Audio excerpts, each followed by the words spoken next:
a poor posture position, or posture, let alone let alone.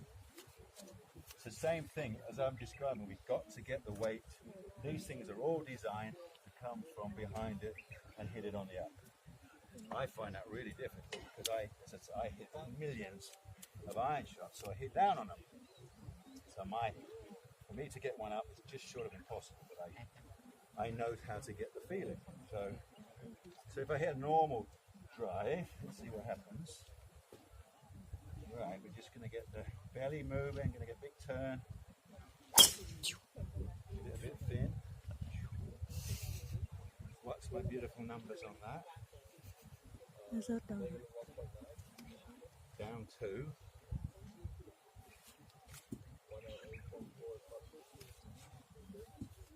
Yeah, okay, so I'm going to try so for me to get this on the up, I've actually got to feel like I'm going backwards on it, which you've got to be careful because that can really, that's completely opposite to an iron swing, so be very careful of that if you have that ability to be able to have a driver swing and an iron swing. Right, so let's see if I can go backwards. So to go backwards with my weight, I've got to use these fellas like I was talking about. There's my address, so there's got to be my impact, hasn't it? I've got to get behind this thing and I feel like I'm going whoosh. So make a decision before you hit it. What you want to do. I'm going to fire it as hard. That's not bad. It's going backwards. Did I come up on it? Almost level, you see? So that's how that works. I have to produce a feeling and then I get feedback, factual feedback. So that feeling worked. That's how you teach yourself. That's how you can teach yourself a track now. Yeah? Any questions?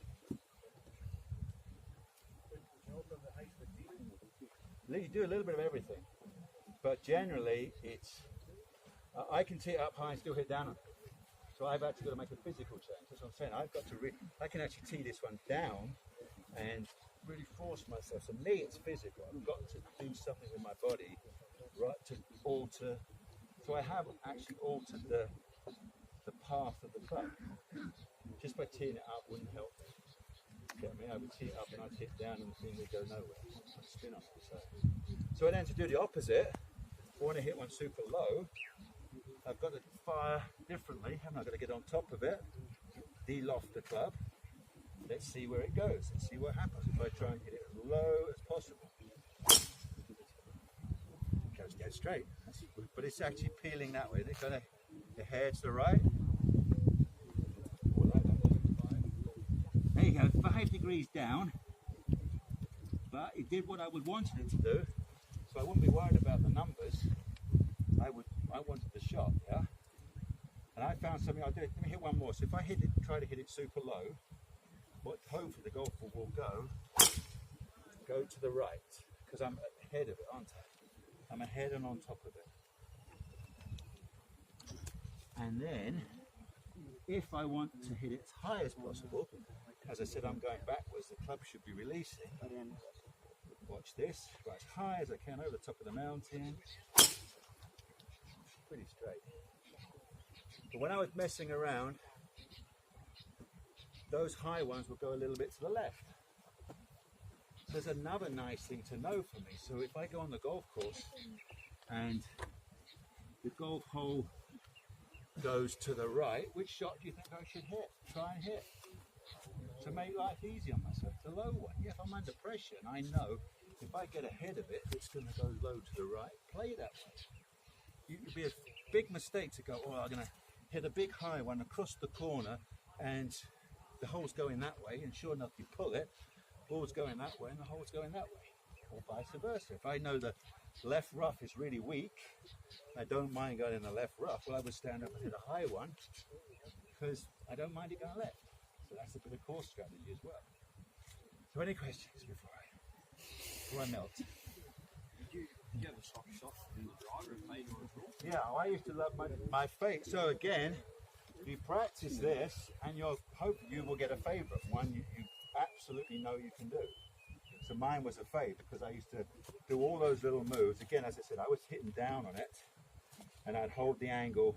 I like releasing my arms kind of this way without, so you can either release your arms where you hold off the angle and then the arms don't really roll over. See, the club face is still kind of square and you do it that way. So I stop the club face from rotating left and I get that. You see, I get a little fade all the time. I find I can do it, but under pressure, difficult. So for me to hit it the other way, I used to feel like I had to release it, which felt difficult to me.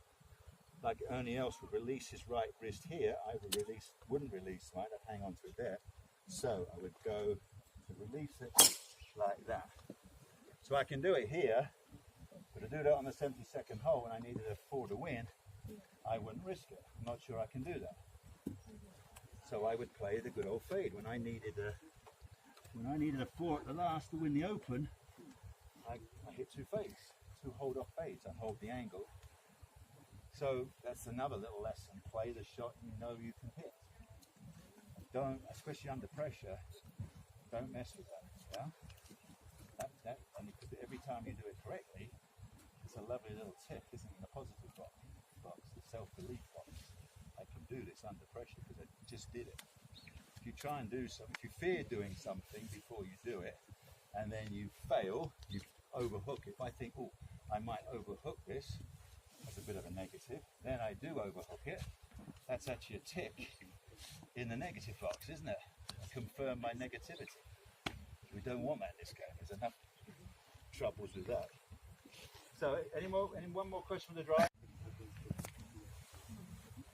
No. So, what's the goal of a golf swing? Big, for me, to get it down as simple as possible. My big belief in the golf swing now is you start from here at address, don't you? Really good address position. You want to make a backswing, winding up, moving your weight.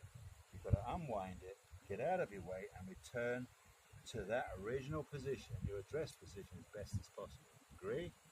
You agree with that? Kind of makes sense, doesn't it? So there's my address. What is that? Going to wind it up. How do I get out of my way? How does the club drop down? How do I get out of my way to release it back to there? And I'm keeping all of this at the same angle. That to me is the most important thing. That's why I was so consistent, so good, because I could stand up under pressure, make that swing, and bang, I'd come back to impact. So I would start here at address, I'm going to make a big swing, and bang, I would come back to the same position here. So my body or my legs were not changing things. So you learn to unwind. You start from there, you learn to unwind to the same spot. Turn, unwind. Yeah? So what happens?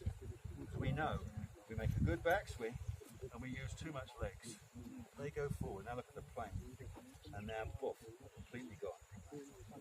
If I started from there, somebody says use your legs more, or incorrectly, then I lost. Agree? I'm going to ground out here. Or I've got to find a way. That's when you go, oh my gosh, with my body to get it to find it. So what's harder? But what we want to try and do is all our moves to make things as easy as possible. So we can return, we can get from address back to impact as good as possible. So I even see some guys on pros on TV, their head might even move towards the ball as they start there. Well, how difficult is this now? Look where the club has got to come. All got to come from a different angle. Okay, all of this is playable because we're talented. But are we making life easy for us or difficult? Yeah, we are. We can still do it because we will find a way. If we beat enough golf balls, we'll find a way. But you would like to find a way that is going to be really. Those guys haven't won, and so maybe that's the reason, because it's that little difference that makes the difference. So what other mistakes do we make before we get to the top? If we come over the top, don't we? That's that one. You've seen that too much. Look where you come in. How do you get? So you come over the top. So how do you get underneath? You can't. Look where the club face arrives. quite a cool little simple way. So when you take a club, take your 4 iron here and your 6 iron here, so you turn, you shut your eyes, and how do I unwind? What's the key? I can feel my butt moving, or now I can feel my obliques firing, turning, or I've got a twist, I've got to now keep my right shoulder in the right place to release to there. Yeah? I like that little move. So that helps me, because I start there and think, right, I want to get from there to there. There's impact. Without too much change. Then you're going to get that. Agree? Don't not agree? The 1,001 things is down, but try and keep a few simple. So that's your goal. So in doing it, I watched yesterday, we get to the driver, I watched a lot of you set up, weight on the left leg a lot, postures were poor, alignment, well, you're just making life difficult, because we want to get, so that's what, back to this, your basic, your fundamentals. I walk down the range and talk to the greatest players in the world right now, and I ask them, what are you working on? And they say, I tweak my grip, the alignment's a bit out, and my posture's a bit off. All the fundamentals, yeah? They're still grinding on the fundamentals. So don't think that the fundamentals are the dumb, boring part that's going to skip past those. I want excitement. That's your building blocks. The better you do those, the easier everything else gets. So, building a great posture, getting the weight in the right place. As soon as you change things and have too much weight in a different place, this will change. Yes, you can hit it. You're fun, because you started off by doing that when your weight was wrong, and you this, as I said, oh, this fella's really clever, so you went like that, and then you went underneath it, and you do that. I need to practice.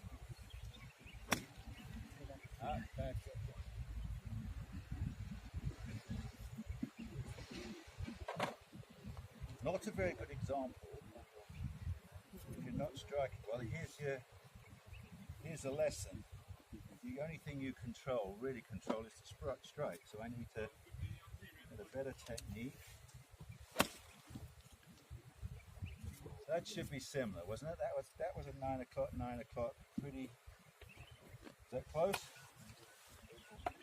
That's shorter than the other one. Try again, 9 o'clock. That's better. Again, 83, close to 80s again, a little short of it.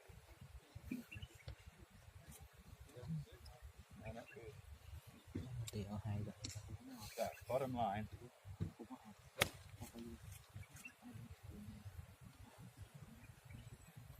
So you can do this either without a TrackMan. 77. Okay. So the goal of this exercise is, and I'm obviously not practicing enough, is to, at 8 o'clock you will fly a certain distance, 9 o'clock a certain distance, 10 o'clock, 11 o'clock a certain distance. Your distance, yeah? And then I found that really useful. Then you'll get a crossover. Then you do this with all your wedges. So you might be carrying 4 wedges. I guess, 60, 56, 52, saying you're 48, your regular pitching wedge.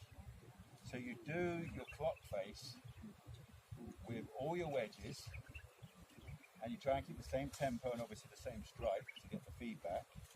And then you write them all down in a little chart, and you should then get some crossovers. For example, if I hit my 54, well, I could probably hit 105 yards.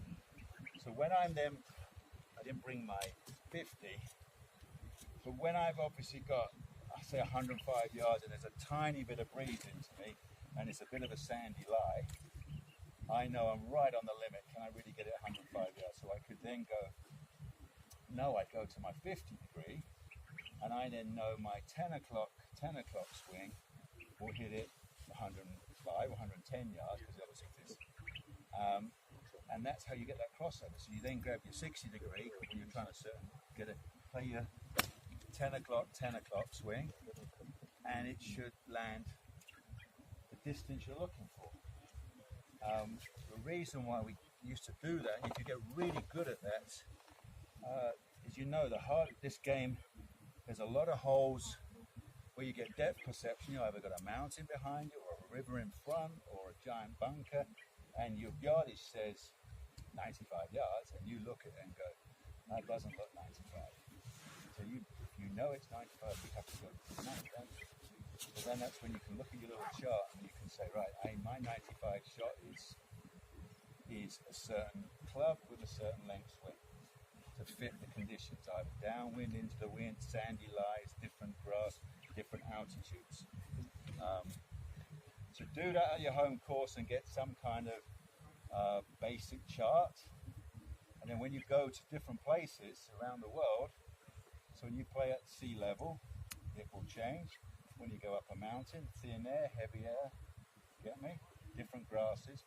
So I used to do that kind of like every week, double check things. So in the back of my yardage book, we do this little exercise. It wouldn't take long. Once you know there's a trend, like you can say, oh, this grass and this air, it's going shorter or it's going longer. And you've got your own standard, and you can go off that and do plus and minus. Yeah? So that's how I would then work on distance control. So when you get really nervous and you're thinking, oh boy, how hard do I hit this? And you've got to calm yourself. Wear club face right at the flag, and I'm on a perfect arc. Golf ball, obviously that. Why did that go left then? Came over it? You sure? You're not sure, are you? I guarantee it's because the club face was just shut.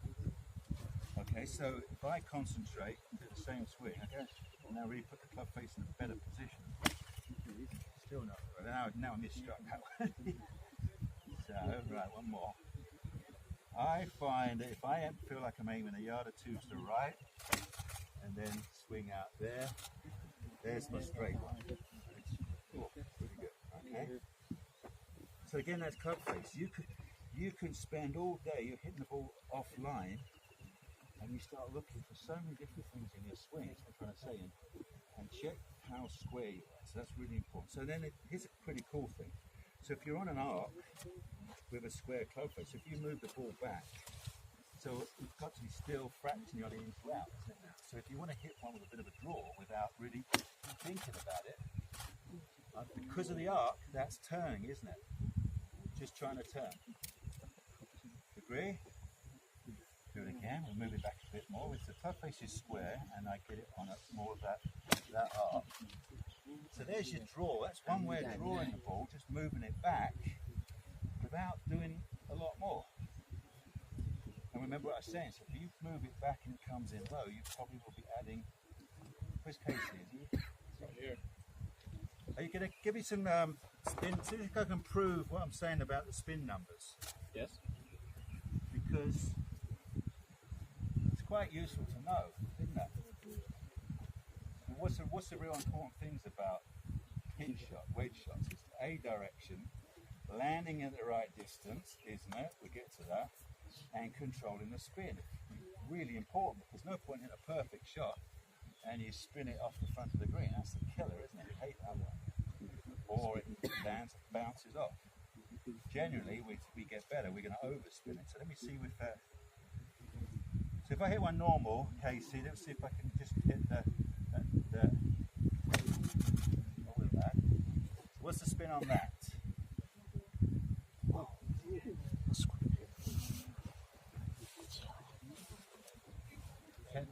10,000. It'll be tough to get. So if I move it back and hit down on it a fraction, do you think I can get more?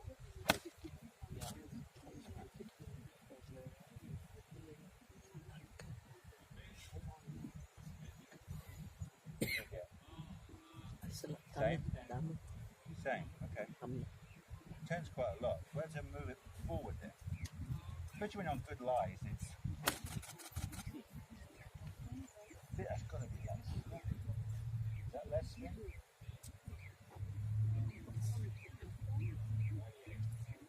That's very strict. The fraction. So you should be able to get a little.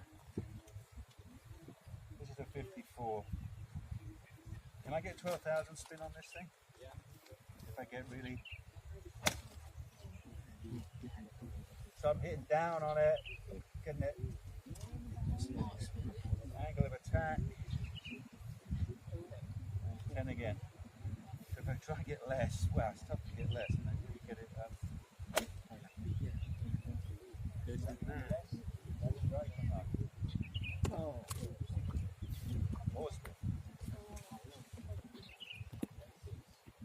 Okay, so moving it forward and picking it for feedback. I call it.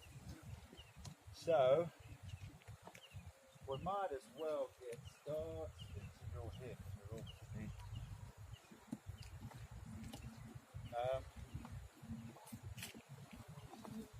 So yesterday we came up with the idea of that little skills challenge thing, and one of them was 93 yards, which was. Did anybody know why it was 93 yards? Because it's tough. Huh? Because it's tough. Is it tough? No. 93 yards because of my history. Any holes in one? Any twos? Oh, only one two? Two twos, three twos. Wow. Par threes. I'm just waiting for Jonathan to come and wire me up because I'm paid by the word, you see now. So it's like.